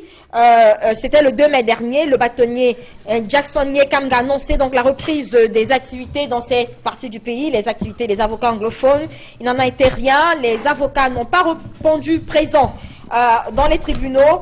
Alors, Edmond Kambia, est-ce que vous avez été surpris ou diriez-vous qu'il fallait s'y attendre à ce qu'il n'y ait pas de reprise des activités des avocats anglophones dans le nord-est et le sud-ouest? Albertine, tu vas souffrir que je dise encore un mot sur le sujet. Je vous en prie, Edmond Kambia. Est-ce que... Non, Parce qu'il est non, mauvais, on reviendra, Edmond. Non, je dis- S'il vous plaît, je vous en À prie. peine 10 secondes, à peine 10 secondes, c'est pour conclure. Faites-moi la gentillesse de passer sur le sujet. Je vous en prie. Merci. On continue. S'il Non, je vous plaît. voulais simplement dire. S'il vous plaît, Edmond, n'insistez pas, on reviendra sur le sujet dimanche prochain, c'est promis. Merci. Allez-y. Je ne peux pas avancer dans la sérénité. Ah, mais Parce que je dois dire. un mot, je vais Je Non, vous en non, prie. un seul mot. Non, si on recommence tout le monde, Aucun membre chacun du bureau. a encore un mot à dire. J'ai Edmond dit. Kambia, Aucun membre du bureau élu Sawa ne s'est plaint jusqu'à ce jour. Edmond Kambia, est-ce qu'on peut continuer? Et ça, Le c'est mot est très passé. important. Ça, Est-ce qu'on c'est peut très passer au important. sujet qui vous intéresse? Maintenant, j'avance. Allons-y. Ce qui s'est passé avec le fait que les avocats anglophones ne descendent pas devant les tribunaux, comme annoncé par leur bâtonnier Jackson Kamga, c'était prévisible. Tout simplement parce que vous savez très bien qu'il y a eu beaucoup de contestations à la suite du communiqué qu'il avait pondu en son temps. Et il y a même eu, et je dois le rappeler, un comité des sages, n'est-ce pas, constitué des anciens bâtonniers qui ont dû statuer, discuter avec le bâtonnier actuel. Et me semble-t-il, c'était pour fumer le calumet de la paix. C'est la raison pour laquelle aujourd'hui, si on a pu observer que peut-être dans le sud-ouest, quelques avocats ont pu aller devant les tribunaux, mais globalement, dans l'ensemble des deux régions, on a eu très peu d'avocats qui sont descendus sur le terrain, oui, pour une seule raison, parce qu'il y a 2 avocats qui sont jugés actuellement au tribunal militaire, qui ne sont pas libérés. Or, le bâtonnier Jackson aurait dû prendre des mesures, aurait dû s'arranger pour que, avant le délai du 2 mai qu'il avait annoncé, que peut-être des mesures soient prises pour que quelque chose puisse avancer dans le sens de la libération. Vous pensez sincèrement qu'il a le pouvoir de le faire quand même, le bâtonnier? Il est, je le dis, c'est lui qui l'a annoncé, il est en discussion avec le ministre de la Justice, qui est quand même le garde des Sceaux. Je ne pense pas, certes, qu'il s'agisse d'influencer, n'est-ce pas, la Cour, les juges qui sont en train de travailler sur cette question-là, mais j'ai bon espoir que peut-être ces avocats-là seront libérés parce que les conseils de la défense, qui sont d'ailleurs membres du collectif des avocats et des personnes, et de l'ensemble des personnes qui ont été arrêtées dans le nord-ouest et le sud-ouest, ont fait une demande de liberté, de liberté provisoire pour la prochaine audience. Tout à fait, pour la prochaine audience. Donc j'ai bon espoir. Alors, vous me permettez de dire un bonjour à Maître Frou John qui nous a rejoint sur ce plateau. Merci d'avoir accepté notre invitation. Thank you very much, madame. Alors, lorsque les avocats décident d'entamer un mouvement d'humeur en octobre dernier, les avocats anglophones, les revendications sont corporatistes, bien sûr, à l'époque, et pour la plupart, on trouvait quand même des débuts de solutions aujourd'hui. Il y a eu ces réformes annoncées dans le système judiciaire, il y a eu ces groupes de travail qui ont été mis sur pied depuis quelque temps avec le ministre de la Justice, garde des Sceaux. Il y a ce redéploiement des magistrats anglophones dans la zone, des magistrats anglophones dans les régions du sud-ouest et du nord-ouest. Alors, on va dire peut-être que de son côté, le gouvernement a quand même fait un grand pas peut-être qui montre le souci d'apaisement. Est-ce que vous pensez aujourd'hui que la posture des avocats anglophones qui refusent de rentrer dans les tribunaux, est-ce qu'elle est en adéquation avec ceux qui cherchent à apaiser la situation? Thank you very much, madam. I would like to say that lawyers in every country are defendants of those who cannot defend themselves, are defendants of liberty and freedom. When you have, I don't know, 70, 74, I don't know the exact number of Anglophones, what you call Anglophones, but people from the Northwest and Southwest locked up in Yaoundé, and among them 2 lawyers. You don't expect the lawyers who are the defendants of liberty and freedom to jump and start work because the bâtonnier said so. I want to also thank the ex-bâtonniers who met and did some calm, and I will not talk much about our bâtonnier, but what I would like to say is that anybody who thought that lawyers would jump and go to court do not know the principle of common law. The principle of common law is to defend those who cannot defend themselves, is to defend freedom, and to defend liberty. As long as our colleagues are in jail, as long as Cameroonians are in jail because they ask questions about our living together, nobody should expect the lawyers to go to court. Permettez-moi de vous dire qu'après, s'il y a libération des 2 avocats qui sont aux arrêts aujourd'hui, il y aura encore des Camerounais dans des prisons, il y aura encore des anglophones dans des prisons. Est-ce que vous pensez que si ces avocats sont aujourd'hui, les activités vont reprendre? Parce que vous dites... No. If you release the 2 lawyers without releasing everybody who was involved in this, you will not see 1 lawyer in court. Très bien. Monsieur Njikam, est-ce que c'est pas une façon extrémiste aujourd'hui on voit les choses? On a bien entendu la posture de Maître Frou-John qui dit même si les avocats étaient libérés aujourd'hui et que tous les autres étaient restés en prison, il n'y aura pas de reprise d'activité. Et comment est-ce que vous analysez cette question? Il a si bien dit en évoquant le common law. Et puis, c'est vrai, la mission principale d'un avocat, c'est la défense des libertés individuelles, dans tous les cas, dans toutes les postures. Maintenant, dire que c'est une position extrémiste, moi je dis non. Pourquoi? Simplement parce que je pense que dans toutes les situations, il ne faut jamais fermer la porte au dialogue. Jusqu'ici, On a avancé avec le dialogue, avec des résultats qu'on sait. Des gens sont encore privés de liberté, avec des conséquences que nous savons sur le vécu quotidien des populations. Vous avez bien vu que les tribunaux ne peuvent pas fonctionner dans le nord-ouest et le sud-ouest, même partout ailleurs, dans le monde sans avocat. Donc, je me dis que les pouvoirs publics qui ont commencé en ouvrant la porte au dialogue devraient continuer dans ce sens, mais en écoutant tout le monde. Et pour que, petit à petit, la paix revienne, que tout le monde retrouve la liberté, parce que ce pays nous appartient à nous tous. Ceux qui sont à l'intérieur des prisons, peut-être qu'ils ont commis des erreurs, peut-être pas. Nous qui sommes dehors, qui avons le pouvoir de les juger, peut-être que nous sommes dans l'erreur, peut-être pas, mais une chose est sûre, en nous mettant ensemble, en dialoguant, en nous écoutant, sans nous écouter, nous simplement, on peut arriver à une issue heureuse pour que les choses reprennent normalement. Qu'on soit dans le fédéralisme ou bien, je ne sais pas quoi et autres, on est d'abord Camerounais avant tout. Marianne Je crois Canet. que c'est ça qu'il faut défendre. J'aimerais certainement suivi, on reviendra, je vous en prie, cette actualité depuis le début de cette crise, notamment avec cette posture des avocats anglophones qui était attendue le 2 mai, d'après une sortie du bâtonnier. Qu'est-ce que vous en pensez aujourd'hui lorsque vous écoutez par exemple le maître Frujon qui donne un peu leur position aujourd'hui? Les avocats sont pour la défense des libertés individuelles.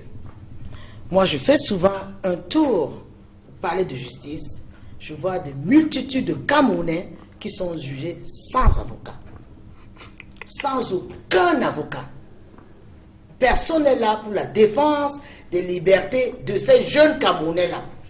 Les avocats devraient, non pas que je minimise, je reviendrai, les avocats devraient faire en sorte que dans ce pays, que des Camerounais qui n'ont pas les moyens de se payer des avocats aient des avocats commis d'office.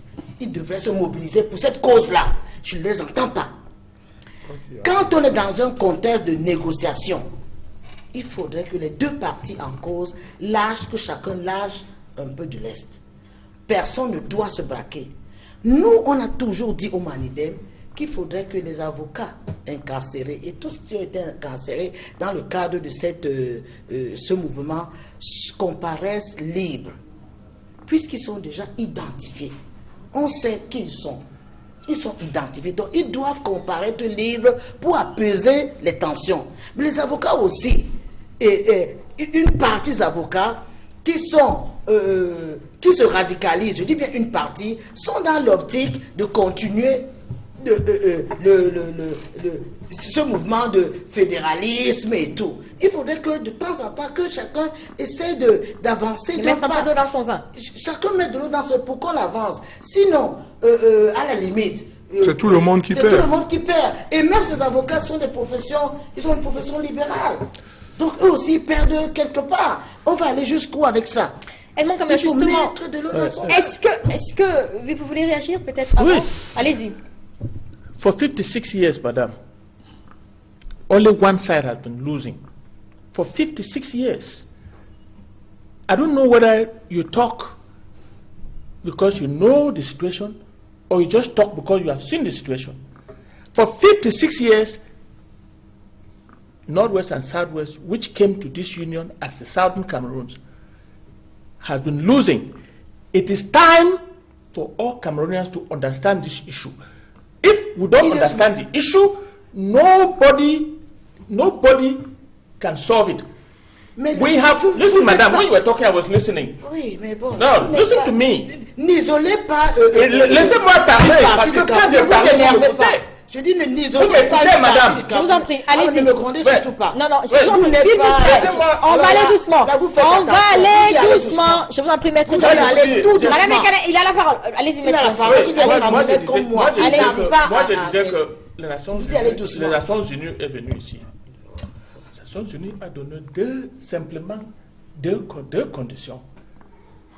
Remettre l'Internet, Qu'est-ce qui a été fait? Et libérer tous les leaders qui sont en prison.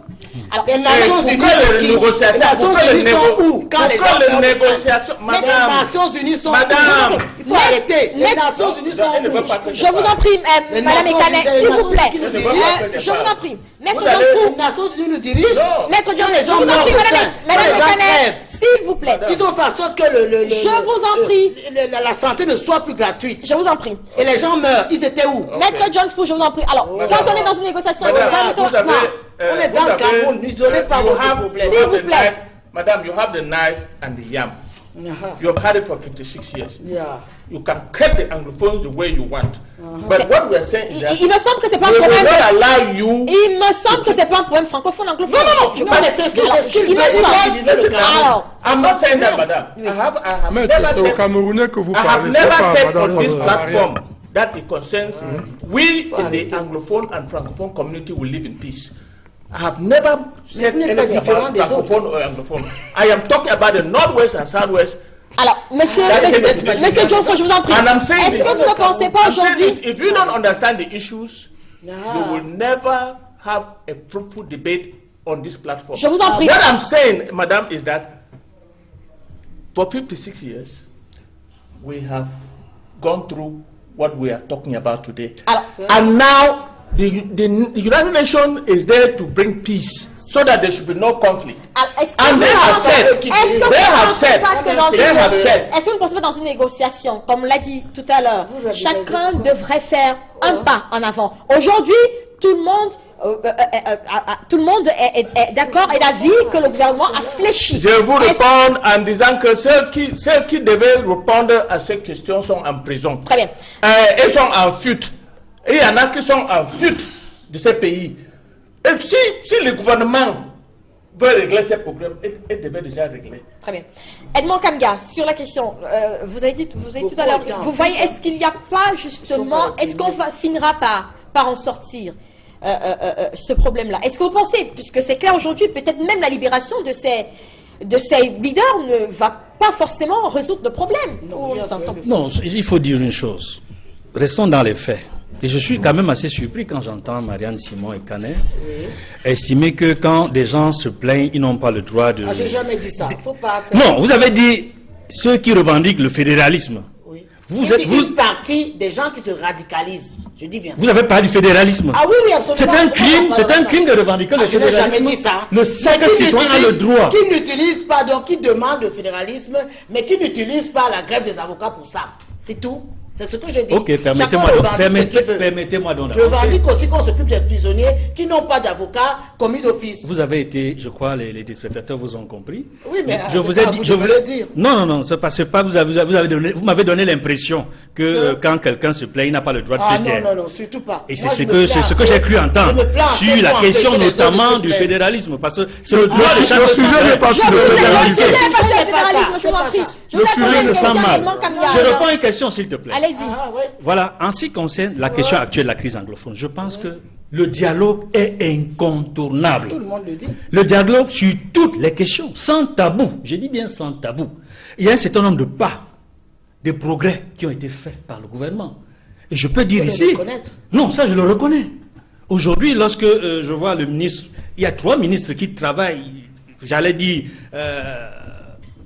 comme des diables, c'est-à-dire ces derniers temps. Je vois le ministre de la Justice, garde des Sceaux, le ministre de la Fonction publique, le ministre des Enseignements secondaires, qui se bat pour que cette fin d'année ne soit pas comme beaucoup l'ont pensé. Parce que l'année blanche, c'est tout un autre débat, on ne va pas revenir là-dessus. C'est pour dire qu'il y a beaucoup de choses ont été faites, des textes ont été annoncés, il y a des décrets, des arrêtés qui sont sortis, il y a des comités qui se retrouvent, comités interministériels, il y a des personnes qui sont nommées. Est-ce que cette avancée ne devrait pas être faite? Et faite ces avancées sont aussi importantes, il faut le dire. Mais je dis que importantes, mais insuffisantes. Insuffisante parce qu'il faut franchir le Rubicon positivement, et qui est d'ouvrir une plateforme de dialogue où on inviterait ces leaders anglophones qui sont jugés au tribunal militaire, parce que je ne sais pas pourquoi ils sont là-bas. Jusqu'à présent, je ne sais pas qu'est-ce qu'ils y font. Parce que c'est grâce à eux que le gouvernement a pu prendre ces mesures qu'on est en train d'appliquer. S'ils avaient commis des actes antipatriotiques, Paul Biya n'aurait jamais demandé à ses ministres de prendre des textes, n'est-ce pas, pour nommer de nouveaux enseignants, pour procéder à la réforme à l'ENAM, pour procéder à la réforme dans la justice. Ça veut dire que les actes que Barista, n'est-ce pas, Agbo, Congo, Barista Walter et tous les autres leaders anglophones qui ont été arrêtés ont posé, sont largement positifs. Parce qu'ils ont fait avancer le droit. En 90, on a mis des gens en prison parce qu'ils demandaient le multipartisme. Ça a fait avancer. Et c'est la raison pour laquelle on doit continuer à arrêter justement c'est pas ce que j'ai dit. Je dis ça ne pas. Je suis très surpris. Non, pas du tout. Je suis en train vous roulez à non. Est-ce que vous laissez... Je suis en train de vous dire que ne dites pas qu'ils ont fait des actes comme si c'est les premiers héros de la nation. Il y en a eu. Je n'ai pas dit qu'ils sont les premiers héros de la nation. Mais j'ai dit qu'ils ont commis des actes positifs qui ont été reconnus par le gouvernement. Et les actes sont reconnus par le gouvernement. S'il vous plaît, monsieur et dames, je vous en prie. Alors, monsieur Njikam, il y a une autre, je vous en prie, il y a une autre fenêtre qui a été ouverte dans la presse. S'il vous plaît, est-ce que je peux avoir la parole? Merci. Alors, il y a une autre fenêtre qui a été ouverte dans la presse cette semaine à ce sujet et concerne beaucoup plus le barreau du Cameroun, qui est quand même un peu plus impliqué dans ce sujet aujourd'hui. Alors, on estime aujourd'hui que ce rendez-vous manqué, le 2 mai, dans les régions du Nord-Est et du Sud-Est, vient mettre au goût du jour donc la crise que traverse le barreau du Cameroun. Notamment, on évoque cette question qui avait été au début même de cette crise, de la création peut-être d'un autre barreau. Est-ce que vous pensez que ce sont des éventualités qu'il faudrait explorer aujourd'hui? Ça peut être le cas, sauf que l'avocat, qu'il soit au barreau, qu'il soit bâtonnier ou autre, devrait jouer à fond son rôle. Et le rôle d'un avocat, c'est celui que notre maître a évoqué ici au début de ses propos. Je pense que l'avocat, le bâtonnier de l'ordre ne devrait pas être un intermédiaire ou bien un assujetti de l'État. Il devrait jouer son rôle à fond, celui de défendre d'abord les intérêts de la corporation qu'il dirige, qu'il représente. C'est très important. Bon, maintenant, vraiment, quand tu as créé un autre barreau, on connaît des pays où il y a 20-30 barreaux. Hein. Je crois dans un pays comme la France, il y a plusieurs barreaux. Exactement. Chez nous ici, il n'y a qu'un seul barreau, peut-être parce que le pays est encore... on est tout petit, et puis, mais il arrivera quand même un temps où on aura plusieurs barreaux. Est-ce que c'est une éventualité, Maître John Fou, aujourd'hui? Ça avait été évoqué avec la Common Law. Il me souvient que vous aviez demandé à un moment de vous regrouper de votre côté. Est-ce que c'est une éventualité qui vous arrangerait aujourd'hui? Parce que manifestement, il faut le dire, la légitimité du bâtonnier actuel est mise en mal avec cette crise. Madame, before I answer that question, I must let you know that as long as this crisis remains and the situation remains the same, that question is uncalled for. Because as far as I know, there's the Barreau de Cameroon. But that doesn't mean that after the negotiations, if there will be, this country can be broken into several bar councils, like other countries. In Nigeria, you have about 37. Every state has a bar. In Cameroon, we have 10 regions. Why not? But for the time being, as long as this crisis stays as it is and continues to stay as it is, that question cannot be answered, madam. But let me also say something here. I've heard what madam, I don't know her name, but what she has said.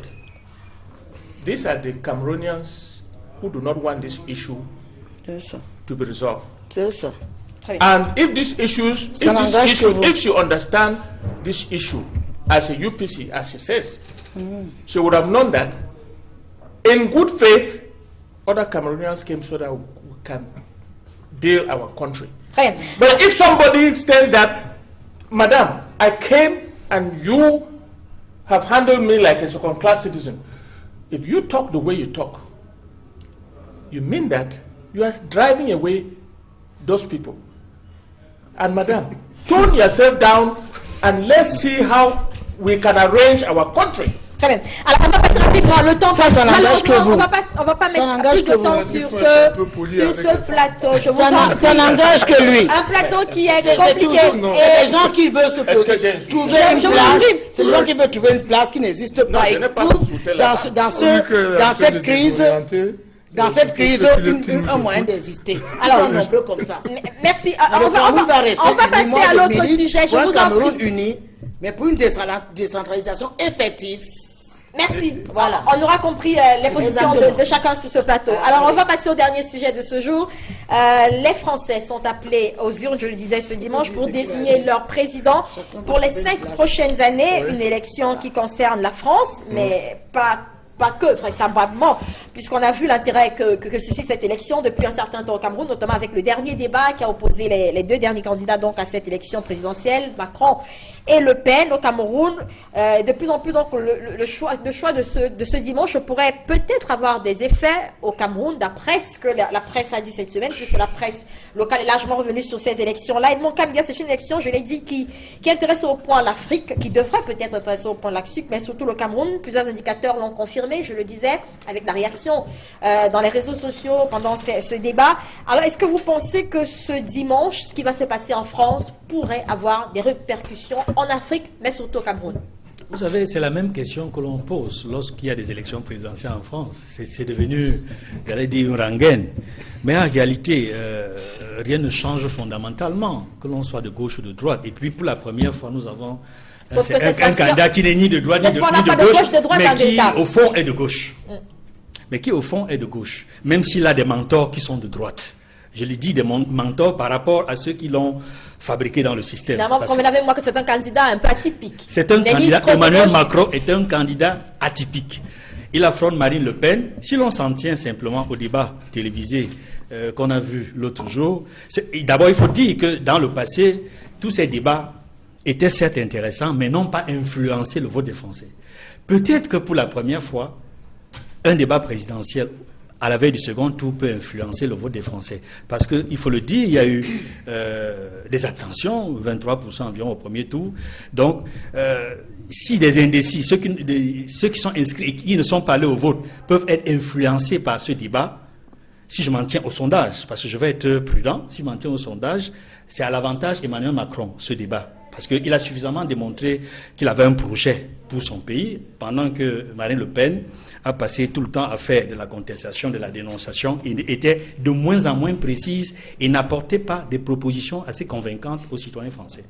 Je dois dire, pour chuter sur cette question, que oui, ce débat intéresse les Camerounais et les Africains par rapport à l'Afrique, à la France-Afrique, parce que c'est ça qui intéresse les Camerounais. Si je m'en tiens seulement aux propositions qui ont été faites par les porte-paroles d'Emmanuel Macron ou de Marine Le Pen, on peut penser que Marine Le Pen est la plus préparée à rompre avec la France-Afrique, si l'on s'en tient aux propos tenus par son porte-parole. Mais dans la réalité, ce n'est pas certain. D'une certaine manière, quand même, vous pensez, d'une certaine manière, vous pensez quand même que cette élection pourrait avoir des répercussions en Afrique et au Cameroun. Alors, Marianne Ekané, c'est avec vous que je vais y aller. On connaît un peu la position du Manidem quant aux relations avec la France. Vous militez vous êtes contre donc cette relation dans la manière où elle se déroule aujourd'hui. Vous pensez que la France est un peu dominatrice aujourd'hui. Il faut se détacher de ce colon. Vous ne cessez de le rappeler. Alors, est-ce que vous pensez qu'avec cette élection, il y a de bonnes augures pour les relations France-Afrique, ou alors France-Cameroun plus précisément? Comme on dit je le dis souvent, les battements d'ailes de papillon au Kenya peuvent déclencher une avalanche à Moscou. Les États et les hommes sont interdépendants dans le monde. Donc une élection, que ce soit en France ou aux États-Unis ou ailleurs, a quelque peu une influence dans toutes les parties du monde. Mais Macron est simplement le pur produit économique et financier qu'on a fabriqué qu'on a anticipé, parce que très vite, on s'est rendu compte que vont sortir des éléments incontrôlables qu'on ne pourrait pas contrôler, qui sont Mélenchon et Marine Le Pen. Donc, ils ont anticipé pour fabriquer un Macron. Vous aurez souhaité Mélenchon, par exemple, je me refais à vos postes. Ce n'est pas Vous aurez souhaité Mélenchon, par exemple, pour cette élection? Mélenchon. Moi, mon problème, c'est que... Vos postes, Facebook, on peut renseigner avec Facebook. On a l'impression que vous aviez peut-être une petite affinité pour Mélenchon, par exemple. J'ai une affinité pour Mélenchon parce que Mélenchon, c'est l'humain d'abord et l'humain au centre de tout. Et le monde, que ce soit économique, financier, ne se construit pas sans les hommes. Donc il faut mettre d'abord l'homme au centre, ensuite le pouvoir financier. Après, c'est dans ce sens-là. Mais je ne dis pas que si Mélenchon avait été élu, l'Afrique ou le Cameroun aurait trouvé la solution. Je dis non. Tous ces gens-là sont dans un cadre plus ou moins à gauche, plus ou moins à droite, et ils pensent à l'intérieur. Le premier intérêt, c'est l'intérêt de leur pays. Et ça devrait nous enseigner à nous de d'abord penser à l'intérêt de notre pays et non à l'intérêt des autres. C'est en ça que ça nous interpelle. Très bien. Alors, vous parlez comme s'il n'y a que Macron dans cette élection. C'est vrai, les sondages le donnent largement peut-être vainqueur de l'élection de ce jour, mais il n'y a pas que Macron, Maître John Fou, dans cette élection. Il y a Marine Le Pen, par exemple. Et d'après ce qui est dit, il faut peut-être préciser que lors du dernier débat, on a prononcé que l'Afrique 2 fois, dans tout un débat de plus de 2h30, 2 fois. Mais dans les programmes, on a l'impression que Marine Le Pen, voilà, elle a un programme déjà bien déterminé pour l'Afrique. On sait, par exemple, qu'elle est contre l'immigration et qu'elle décidera, si elle est présidente dès ce soir, d'arrêter la binationalité, de ramener les immigrés chez soi. Est-ce que vous pensez qu'il y a un meilleur candidat pour l'Afrique dans les deux qui sont au salon aujourd'hui? Let me start by saying that the French election may not interest me, but living in the world, the two candidates represent one, Marine Le Pen, is a populist, and she's out for disintegration of Europe. Yes. And Macron is for the unity of Europe. And as an African, I will go for Macron because if Europe is disintegrated and we continue to be tied up to the French, we are finished. Yeah. The Africans are finished. Let me continue by saying that the election of the French president today is so important to the rest of the world because of the election of the unfortunate election of Trump in the United States. Yes. So if Macron wins today, he would have killed the populist movement in Europe. Très bien. And consequently, he will kill the populist movement around the world, including Africa. So we Africans have no interest in the election, but we have an interest to be sure that the world remains what it was. Because Marine Le Pen, if you read her program, Yeah. Très bien. she can destroy the world in one day. Alors, je disais tout à l'heure, on fait comme si Macron, pour la plupart, est déjà vainqueur. On n'oublie pas l'effet Trump quand même. On n'oublie pas l'effet Trump. Il y a cet effet Trump qui est là toujours, qui plane pas très loin. Marine Le Pen pourrait passer aujourd'hui. Tout est possible. Alors vous, comment est-ce que vous percevez cette élection, ces candidats qui arrivent? Est-ce que vous êtes ceux qui pensent que voilà, quel que soit le candidat, vraiment ça changera pas grand-chose avec les nations, entre les nations Cameroun-France? Est-ce que vous pensez qu'il y a quand même un candidat qui serait favorable à nos intérêts camerounais et africains? Je voudrais d'abord dire que, comme journaliste et de mémoire dans l'histoire de la Ve République, je n'ai pas encore vu un débat à la veille d'une élection présidentielle d'un aussi bas niveau. Il y a eu beaucoup plus d'invectives. On attendait entendre dans le fond les programmes des uns et des autres véritablement développés. Mais ça n'a pas été le cas. Vous-même, vous l'avez relevé tout à l'heure. On a parlé de l'Afrique en passant. Mais il faut préciser que Macron a un programme pour l'Afrique. Je l'ai lu cette semaine dans un dossier que Jeune Afrique a réalisé sur sa personne. Je l'ai lu, même si je ne suis pas d'accord avec tout ce qu'il raconte sur l'Afrique. Bon, bien que... Mais il a un programme pour l'Afrique, ça c'est connu. Quelles sont des grandes il a même dans son entourage... Les grandes lignes de ce programme, par exemple, qu'est-ce qu'il prévoit? On sait que Marine Le Pen prévoit de laisser les Africains... Macron dit, bon, il va... En fait, il dit insidieusement que la France-Afrique c'est terminé. Puis il dit que... il va... Ce sont des discours de campagne. Il a aussi un approche de Bolloré, d'Atali et le reste. J'ai vu que dans son entourage, il y a quelques Africains que nous connaissons bien, Ouais. qui jouent un rôle un peu de conseiller en communication Zinzou. sur l'Afrique. Il y a Zinzou. Zinzou, il y a le Béninois machin, il y a la Sénégalaise qui s'occupe de sa communication avec la presse. Il y a même un Camerounais. Vous sentez Oui, Macron, Tony Smith, vous sentez tout à fait. Macron, Donc, vous mais- sentez Macron plus proche. Non, c'est pas ça. C'est pas là où je voulais en venir. Ce qui est important de dire aux Camerounais, c'est que le corps électoral français est très hypocrite. Les gens vous diront, nous n'aimons pas Macron, nous n'aimons pas Marine Le Pen. nous n'aimons pas Marine Le Pen, mais le jour du vote, vous verrez Marine Le Pen devant. Donc tout peut arriver Alors- ce dimanche. Parce que, comme Marianne l'a souligné en passant tout à l'heure, Macron, c'est un produit précoce du pouvoir politique français. Vous voyez, tout est arrivé rapidement pour lui dans la vie.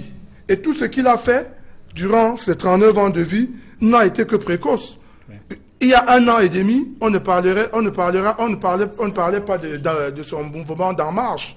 Voyez-vous? Et il y a 1 an et demi, personne ne savait, personne n'avait imaginé, personne ne pouvait parier que Macron Très bien. arriverait Alors- à tel niveau lors des élections. Bon, Beaucoup. c'est arrivé, mais maintenant, qu'est-ce qui est plus important pour nous de retenir que la politique de la France par rapport à l'Afrique actuellement change? Très bien. Alors, pourquoi beaucoup de concours de circonstances pour avoir Macron où il est aujourd'hui.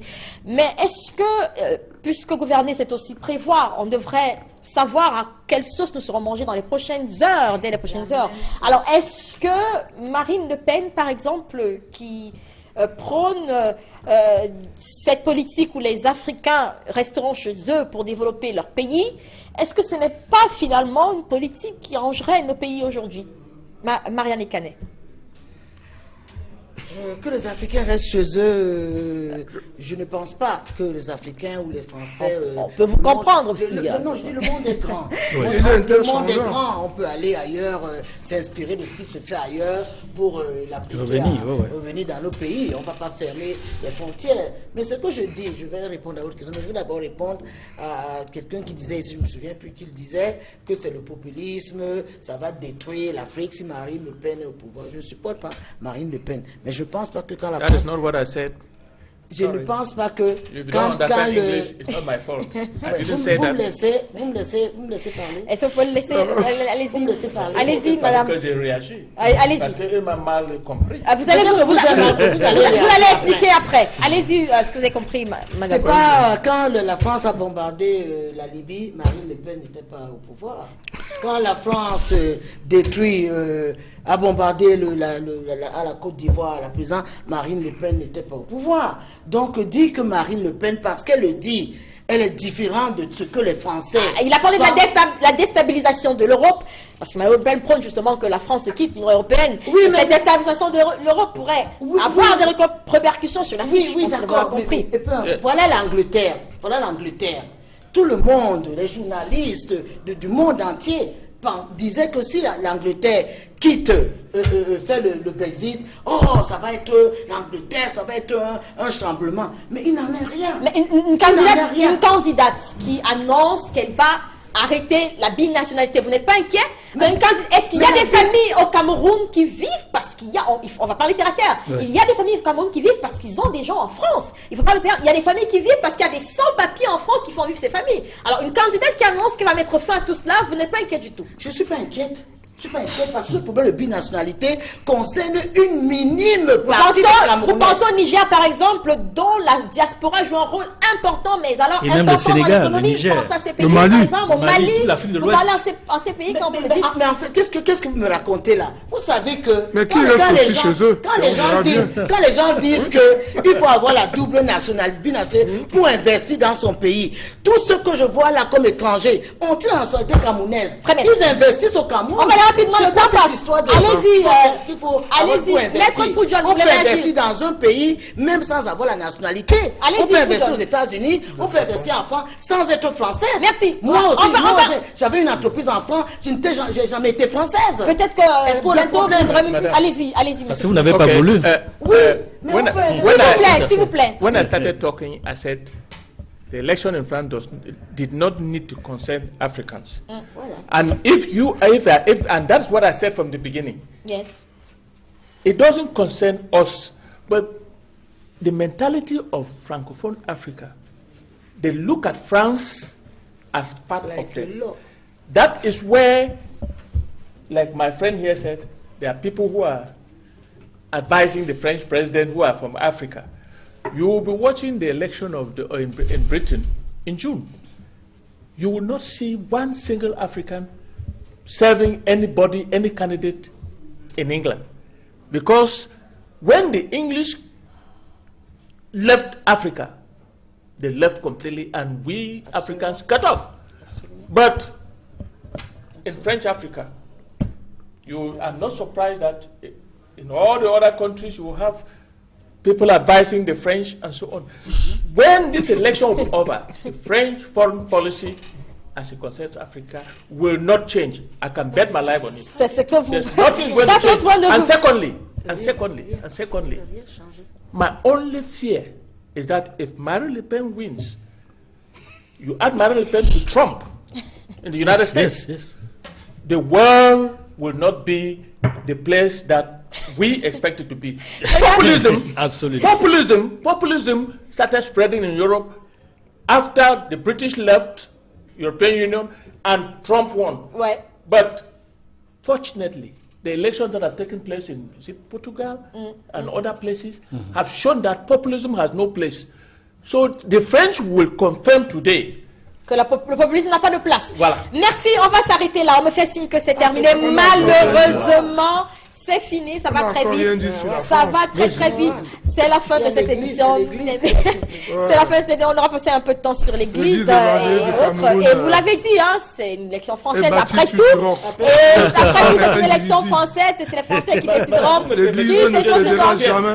Je suis chrétien. L'église ne cédera jamais et jamais au chantage. Oui, 30 secondes. Vous n'avez pas parlé de ce sujet, je vous permets. Le Cameroun est maudit parce que Vous ne pouvez pas dire ça, je ne peux pas vous permettre de dire ça. La politique est entrée dans l'église. Alors, Mais la politique est née où? Moi, madame, La quand politique tu est née regardes ce que les catholiques sont en train de faire, tu regardes ce que les protestants sont en train de faire. Oui. La politique est en train Mais pendant elle est dans tous les corps, elle est au barreau, elle est partout, la politique. C'est la fin de cette émission de Droit de Réponse. Merci à vous, maître. Mais méfions-nous de l'effet Trump. Méfions-nous de l'effet Trump. Merci Edmond Kamga, Marine Ekane, merci. Merci à vous. Faustin Jikam et à monsieur Belembete, j'espère que je dis bien Belembete, voilà, qui était là avant et à l'équipe technique de nous accompagner ce dimanche. Bon dimanche à tous. S'il vous plaît, ne manquez pas le rendez-vous ce soir. Il y aura une émission spéciale qui va décrypter donc les élections françaises sur Equinox Télévision, émission à partir de 18h30. Merci d'avoir été avec nous. Bon dimanche à tous. Merci. Merci.